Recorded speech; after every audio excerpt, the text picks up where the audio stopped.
झारखंड वार्ता, खबर आम हो या खास पहुंचेगी आपके पास।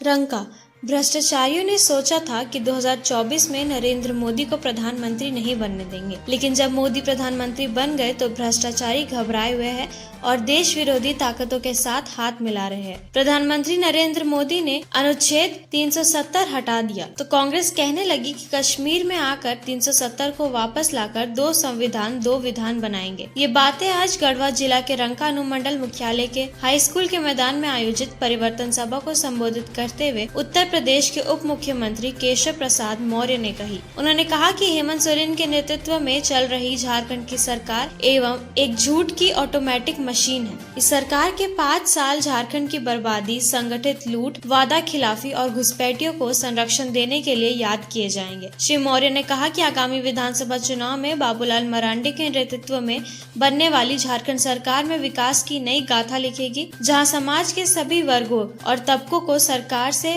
बिना किसी भेदभाव के लाभ मिलेगा। साथ ही झारखंड की सबसे बड़ी समस्या बन चुके अवैध घुसपैठियों को बाबूलाल मरांडी ही खदेड़ेंगे और भ्रष्टाचार मुक्त प्रदेश का निर्माण करेंगे। पूर्व मुख्यमंत्री और भाजपा प्रदेश अध्यक्ष बाबूलाल मरांडी ने कहा कि परिवर्तन यात्रा का कार्यक्रम झारखंड को कोयला, लोहा और जमीन की लूट करने वालों से बचाना और भ्रष्टाचार का नया कीर्तिमान गढ़ने वालों के खिलाफ है। उन्होंने कहा कि वर्ष 2019 में इसी रंका शहर में हेमंत सोरेन ने मंच से वादा किया था कि वे माता बहनों को साल में 72,000 रूपए, चूल्हा खर्च के लिए 2,000 रूपए, बुजुर्गों को 2,500 रूपए मासिक पेंशन और 5 लाख नौजवानों को नौकरी देंगे। लेकिन इन वादों का क्या हुआ? उल्टा उत्पाद विभाग में सिपाही भर्ती के लिए आयोजित दौड़ में 19 नौजवानों की जान चली गई। सरकार बनने के बाद हेमंत सोरेन ने विधानसभा में कहा था कि नौकरी न मिलने की स्थिति में नौजवानों को 5,000 रूपए मासिक दिए जाएंगे, लेकिन ये वादा भी अधूरा रहा। झारखंड की भोली भाली जनता को लॉलीपॉप दिखाकर ठगा गया, मगर अब ये खेल खत्म हो चुका है। भाजपा की सरकार बनने के बाद माता बहनों को सम्मान, नौजवानों को रोजगार मिलेगा और भ्रष्टाचारियों को जेल भेजा जाएगा। इसके अलावा